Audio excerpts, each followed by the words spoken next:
Justin Diamond, Alvin, let's go. Hello everyone, welcome back to Movie Reviewers channel. Before we get to the storyline, I hope all of you a great day. Please like, share, and also subscribe to my channel.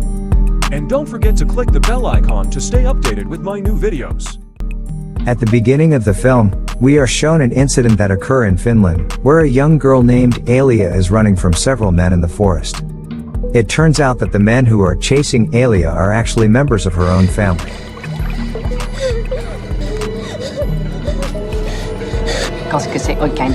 She then plunges into the lake, but the men manage to catch her before she drowns.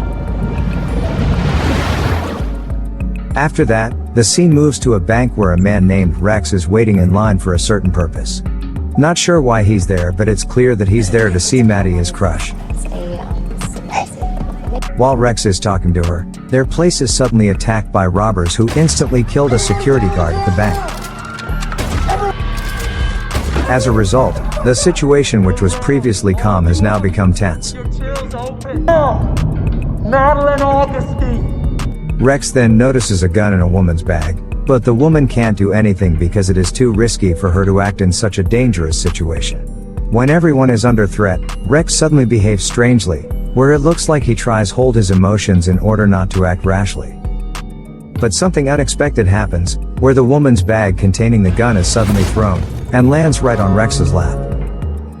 After that, the scene moves to a courtroom. Not sure what has happened, but Rex is suddenly sued by the judge for slaughtering all of the robbers at the bank earlier. Despite the fact that he saved many lives during that incident and is considered as a hero, but he's still sentenced to 8 years in prison. 8 years later, we are shown Rex, who has been released from prison, staring at a magazine that has a picture of his own face. For the time being, it appears in the magazine that he is still considered as a hero due to his heroic acts 8 years ago. After Rex gets out of prison, he is not being shunned by society, but instead he is always noticed by the public and chased by reporters. This of course makes Rex feels uncomfortable, and it is at this point that his own conscience or a different side of himself appears in the physical realm. As we can see, his alter ego has a more emotional nature than himself. Fuck off! Fuck out of here! As soon as Rex realizes he can no longer bear their presence, he gets to his feet and throws his desk at the entire group. But in reality, it is all just his imagination acting as a release for his emotions due to his current stress. Although Rex is widely regarded as a hero, but still there are some people who don't like his heroic efforts and regard him as a psycho twat. Rex then goes to see his friend and says that he is fed up with his life now, which is no longer normal because so many people are drawn to him. As a result, he finally decides to leave the city where he lives now and move to Finland. Plus, the reason Rex wants to go to Finland is very rational, because when he was in prison, he shot a spitball and it landed right in Finland. After that, the scene moves to a forest which shows a man running from the pursuit of several people. The people who are chasing the man look like the people at the beginning of the film. This means that this entire incident takes place in Finland, which will also be Rex's next destination. The man is then forcefully pulled by a strong creature that sounds terrifying. We back to Rex. He is now already at the airport, and as usual there's a guy who starts to record him. Moreover, Rex also notices that there's a husband and wife who are keeping an eye on him. When things start to get noisy again and people start filming him, he becomes more and more annoyed, and he eventually decides to go to the restroom. However, it appears that the couple's husband is already in the toilet, and is staring at Rex while he is peeing in the restroom. And when Rex returns to his seat, the strange couple's wife gives him a creepy smile.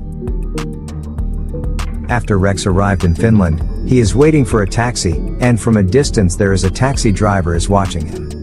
The taxi driver immediately cuts through another taxi line and stops right in front of him.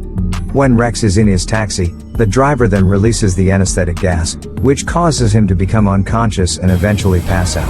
Hey, excuse me? Hey! Hey!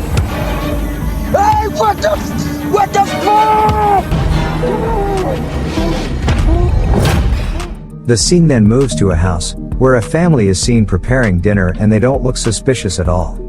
The only thing that will surprise us is when we see Rex, who has already been kidnapped and tied in the basement of their house. At this moment, Rex's hands are tied and one of his legs has been amputated.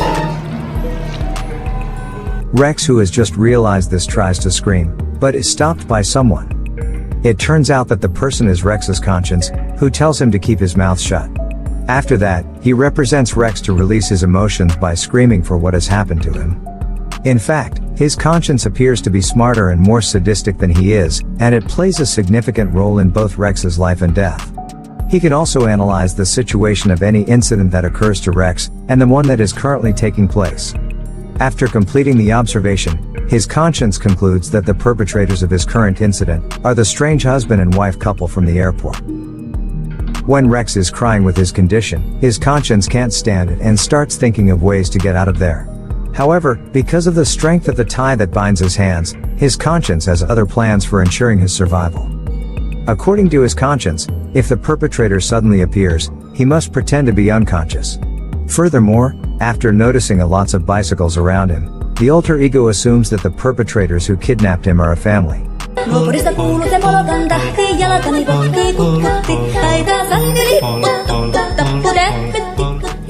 Meanwhile, all of the family members have already gone to sleep on the upstairs.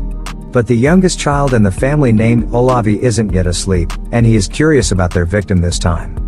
Rex, who hasn't had enough time to untie the rope yet, tries to do so with his teeth.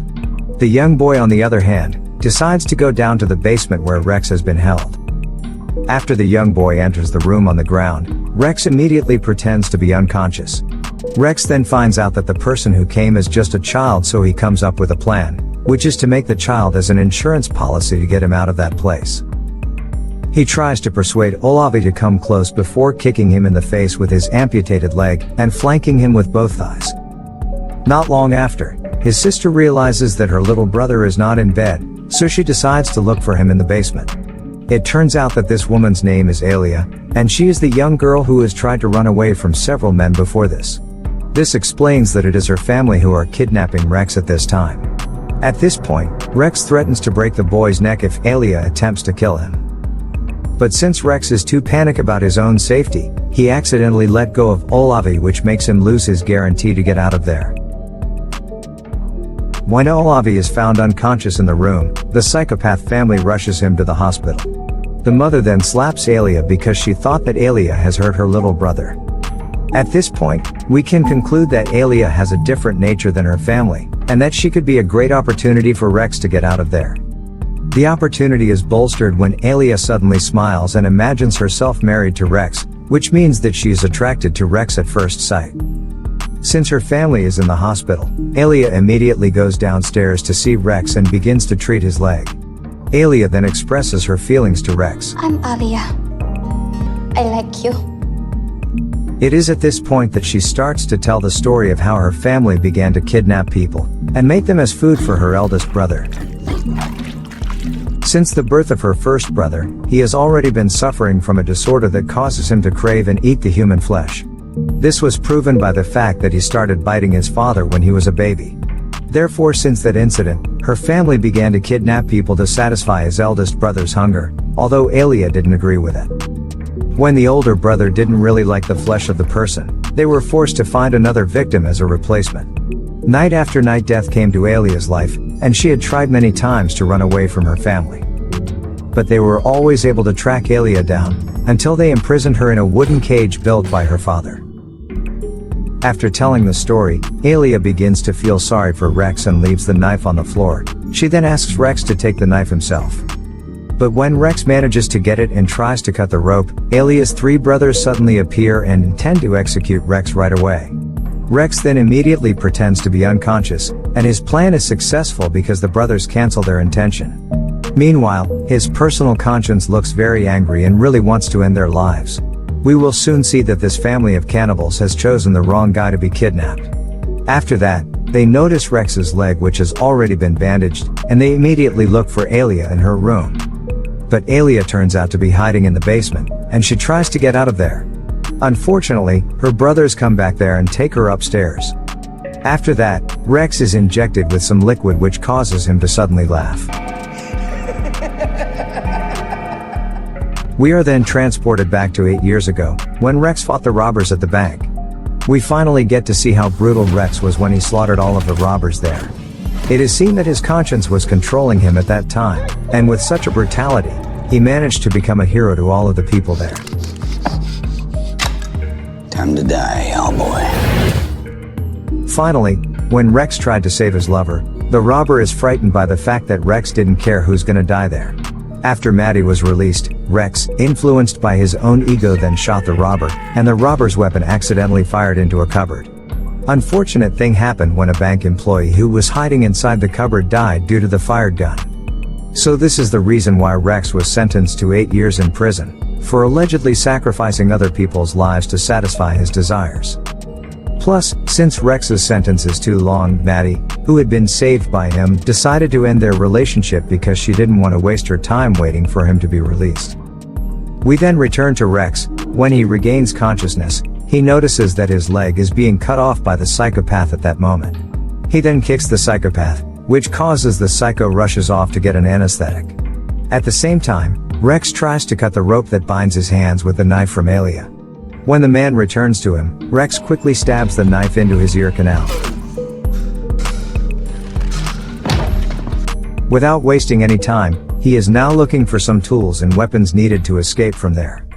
Fortunately, he finds some tools that will be very useful to him in the next scene. Rex tries his best to get to the top floor, relying on the golf club he has attached to his leg. After he manages to get out of the basement, his conscience tells him to bring Alia out of the house as well. Rex then walks out of the house and he thinks about the words of his conscience again. It appears that they have made a decision about what they will do next after this. When both parents came home from the hospital, they are shocked by the blood stains in front of their house. At this moment, it turns out that their sons have just awoken from their sleep. Their parents then gather them and scold them for letting Rex escape. Fearing that Rex would come back with the police, they plan to move out of the house. But it looks like their plan will fail. It turns out that Rex has been waiting for them under the table, and he kills them one by one using a nail gun. As Rex tries to shoot the mother, the nail bullets run out, and he kicks the mother in the head with a golf club attached to the amputated leg. When her son sees the incident, he tries to attack Rex, but Rex quickly throws a knife into his body, causing him to die. Alia then kills her own mother, who has just woken up from unconsciousness. After all of this horrific incident, it turns out that they are still not free because they still have to face Alia's eldest cannibal brother. Her brother eventually appears, going down the stairs with his big body like a monster. Said he never grew up. I meant mentally. Would have been. In the end, Rex and the cannibal fight each other, and when Rex manages to cling to the refrigerator door, he sees that there is a piece of his right leg inside. As a result, he looks happy because it turns out that his right leg still hasn't been eaten by the cannibal. He then takes his right leg and immediately thrusts it into the cannibal's mouth. After it is all over, Rex takes Alia back to America, where they decide to live together there. One night, Rex and Alia are seen hanging out at a place with their friends. But one of their friends seems interested in Rex, which makes Alia jealous. At this moment, it turns out that Alia also has the same alter ego as Rex. She imagines about killing the woman who makes her jealous. This shows that the two of them are a perfect match since they have almost similar alter egos. Meanwhile, in another place, the youngest child from Alia's family, who has recovered from the injury, intends to avenge the death of his family. And with that, the film ends.